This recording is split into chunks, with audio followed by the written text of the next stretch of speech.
Yeah, no problem. I'm just stretching, doing my thing. I'm just like, oh, gonna break my back too. Oh, I'm dead.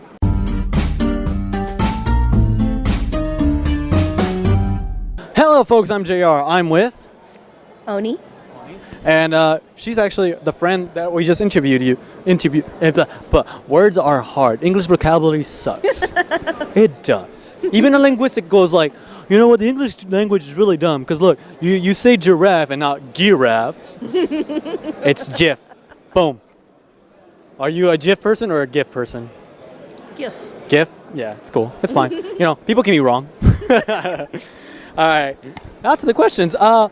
Why did you come to Retropalooza? Well, I love retro video games. I love the retro scene in general.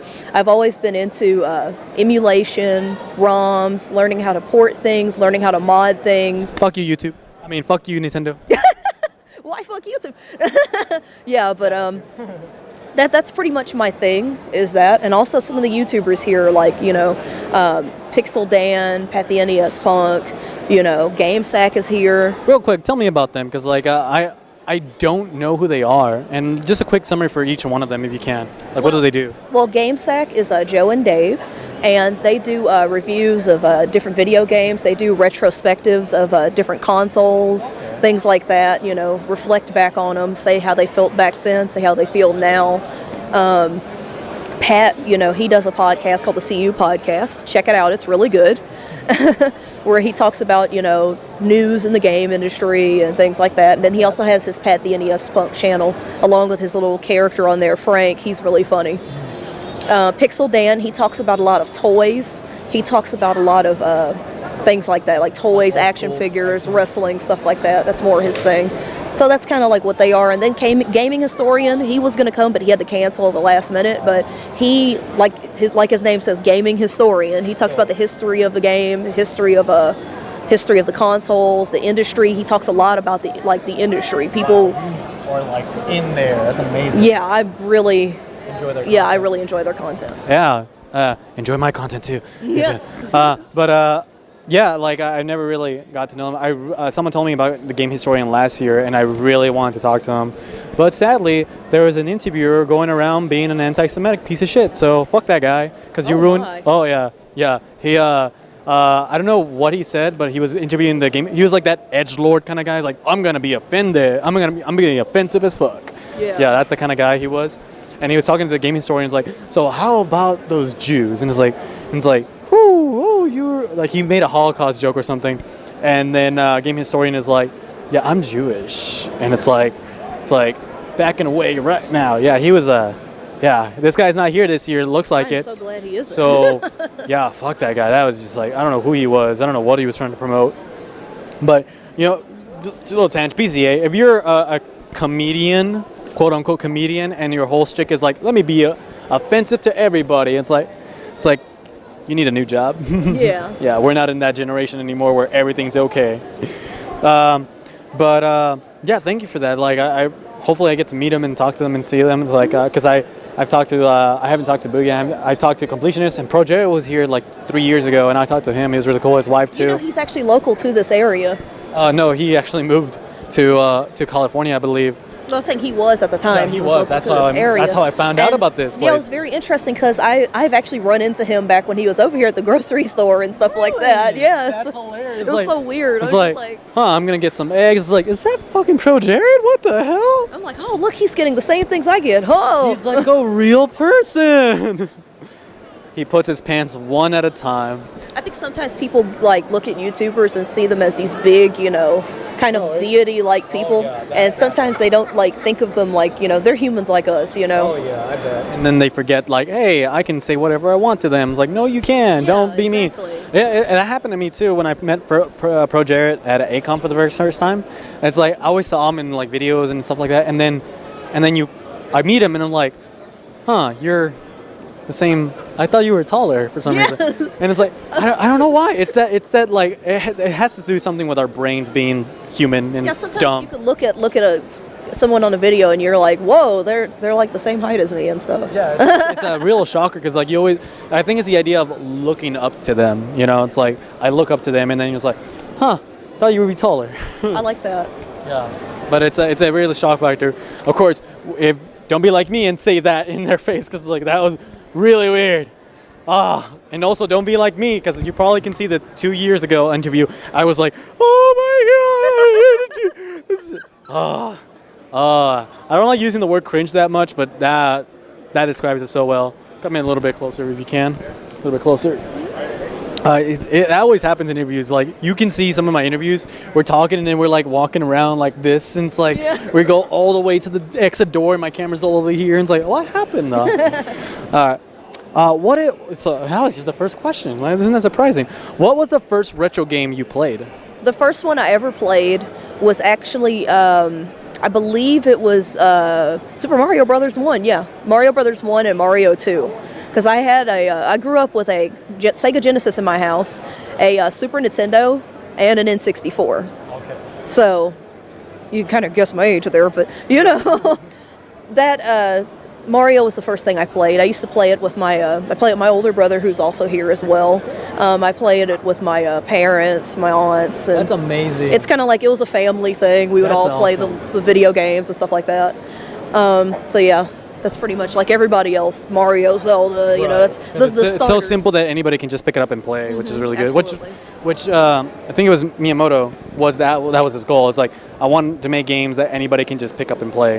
I think it was Miyamoto, right? The Iwata? No, it was Iwata. Iwata who said it, I believe. Say, it sounds like a Iwata quote. Yeah, Iwata was the one who's like, I want to make. Peace. Yeah, RAP, man. Like, he took a pay cut, man. He took a pay cut to save that's Nintendo. Some dedication. Yeah, that's love for the business, you know. EA, WB, everybody else is a shitty company. Nintendo. It's weird. It's like, oh man, practices, man. I love Nintendo. I love even Nintendo. Which is ironic because I actually have a Famicom Disk System shirt on. So like that, because yeah. It's like, but still, Nintendo, come on. Like Reggie's like, guys, we can't keep doing this. Like, YouTubers are blood money right now. Not blood money. It's like our money. We gotta push them. What was the first retro game that you beat? Oh my gosh, the first one that I ever beat. Now that's gonna be hard to remember because I've played so many of them. Right. But, I could say the last one I beat. The last one I beat was actually one called Princess Tomato in the Salad Kingdom. What? Yeah. What is that? It's a RPG game for Nintendo where you're playing as I believe it's Sir Cucumber. Like they're all vegetables and fruits. And this princess who's a tomato, she has a tomato head. Okay. She got captured by the farmies. The farmies are the humans. They're the humans that eat the vegetables and the fruits. And so they actually had a whole like revolution, like almost like Cuban Revolution kind of thing, where they were trying to go after the farmies and take them down. That's such a funny name, the farmies. It's so crazy. Like, you should play that game. It's kind of, I think in some areas at this day and age it would require a walkthrough. Okay. But even with a walkthrough, it's secret. Very, very, very cryptic. Very cryptic. Like there's some commands for a vegetable game. Yeah, there's like the talk, run, and command and stuff like that, or look, search, or whatever. And sometimes the screen changes. Like birds will fly by, and then a clue comes up, and you have to look at it twice to register it sometimes. Okay, that's development right there. Hey, I'm just gonna side with the farmies. I'm good. I know. I'll let someone eat the vegetables, but oh god, that's really cool. I never heard of that game. That's amazing. Imagine you see it somewhere here one day. I think I did see it at a booth. Okay, that's probably what it was. I was like, so yeah, they get released in the United States. Really? Mm-hmm. Okay, that's cool. Oh man, these games that just, I mean, imagine it's like a cult classic somewhere, and the people just like maybe. It's those games that you never know, you know, those games you never realize. What is an words are hard, guys. Leave me alone. What is a? Wow, I am really like my brain's stopping. What is a retro item that you own? I can words. Grandia 1. Oh, yes. Which I actually got for free. Wow, how? Somebody just gave it to me. So it's like, hey, I got this game here. Yeah. Like, that's it? I borrowed it from somebody and they just let me keep it. That's amazing. So I have Grandia 1. I used to have, I actually have this really obscure Famicom game. There's this Japanese band called TM Network, and they're one of my favorite, groups. They did music for Gundam, Vampire Hunter D, things like that. So they have a Famicom game. It's called TM Network Live at the Power Bowl, and I actually have it boxed. So that's like a one rare game. It's a really rare like game in the U.S. because the fact that, you know, it's common in Japan, but it's rare over here because nobody knows like that band over here. But yeah, but that's cool that they make a lot of like anime music and stuff like that. That's pretty cool. But god dang, that's a I remember there's a band. What was it for the Fooly Cooly anime? the Like pillows. the pillows. That was like I remember I was at what was it? Not GameStop, but what's the nerd shop? What's it called? Are you talking about in this area? Yes. Game Over. No, not a Game Over. Not Game Over. It's in the Arlington Parks. They have a deal with GameStop. What are they called? You go in there. There's a bunch of nerd shit. You love nerd shit, all that stuff. Think Geek? Think Geek. Yes. Yeah, I'm thinking about Think Geek. That's a good way to remember it. Oh yeah, that's a dumb way. It's a good way to remember, but it's a dumb thing. It's like Watch, they're gonna steal that for their next promotion. right. It's like hey, when you're thinking about Think Geek, think about Think Geek or whatever, something stupid. I'm not a PR guy. Well, I don't care.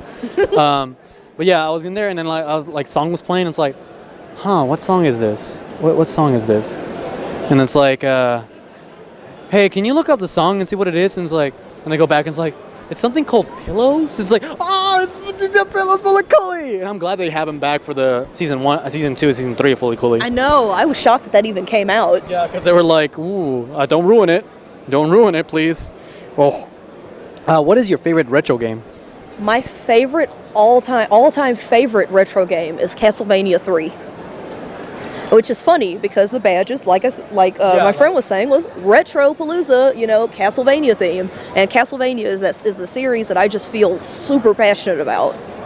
So it's like my favorite. My next favorite... Must have been crazy for the Netflix series. Oh. I binge watched it. Like, I was just all for it. I dropped everything that day to watch it. Another one of my favorites is, there's a game called Twinbee for the NES, and Parodius, which is another parody shooter. It has different, I believe, Konami characters in it.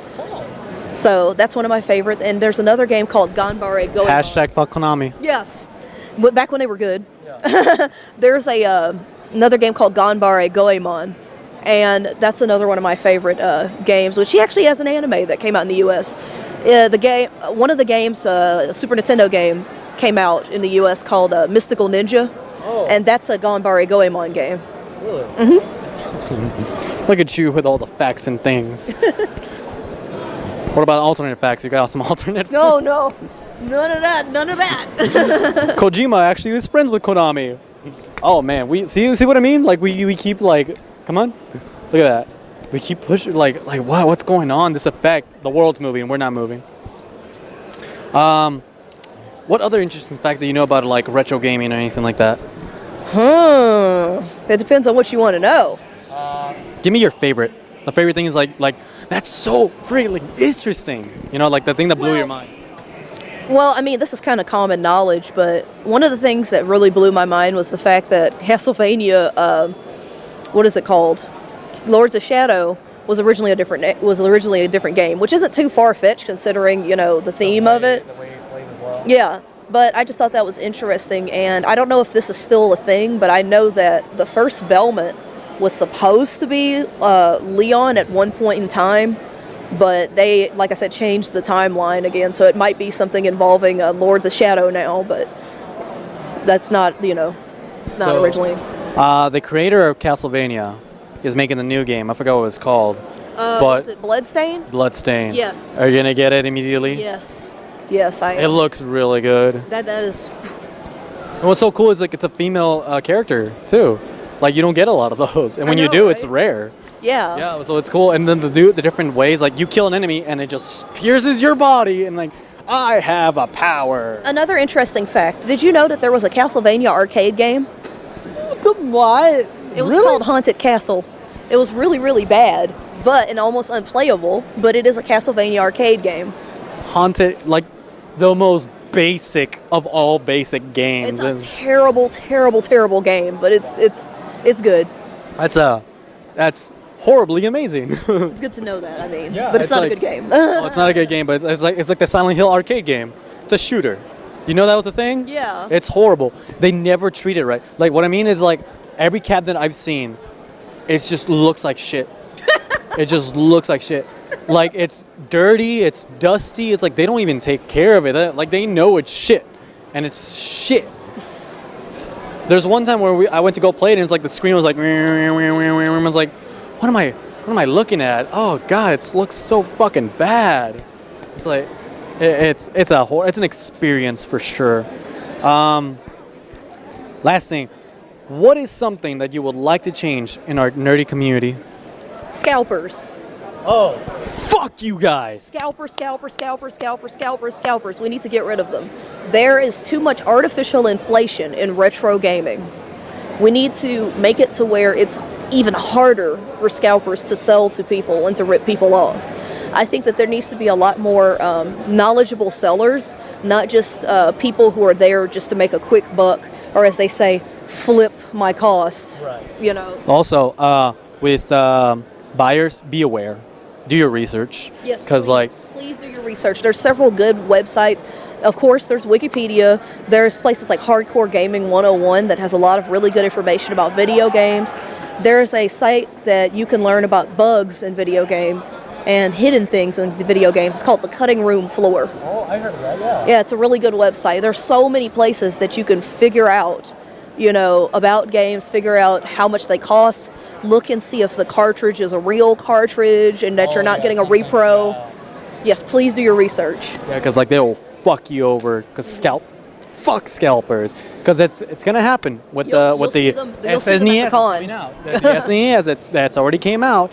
You're already seeing it, and I blame Nintendo a little bit too because they're like, oh, it's hard. We can't make production. Like Nintendo, you are a multi-billion-dollar company. You have the means. People want this. Oh, we're just gonna sell it for a little bit. Nintendo. And it's like Nintendo's been the major problem with it too, because like Amiibos, the NES, the SNES, and all this, and like it's still like a bunch of people still looking for their own Switch, still looking for their own Switch. It's like Nintendo, stop destroying the market, your own market. People want your games, but whatever. It's their money, not my money. I'll just buy their games. Oh, I'm part of the system. And fuck you, scalpers! I fucking hate you, piece of shit. God, I wanted the Fire Emblem Conquest Birth Thing Edition. Nope. Oh yeah, another one of my favorite games is Fire Emblem. Oh yeah, that's good. That's good. Now we have Waifu Simulator, Husbando Simulator too. Oh yeah. That's the reaction, right? Anyway, thank you again for your time. Have a wonderful Retropalooza. Thank you. I believe my Twitter handle is @Famicure, like FAMI Cure. So make sure you check it out. I'm gonna follow you too. Don't follow me. I am an adult Twitter. Just so you know. Adult Twitter. Be of age. I will fucking block it. Oh, trust me, I'm of age. Okay, cool. Remember to learn and watch something every day. Then talk about it. We'll see you next time. Bye.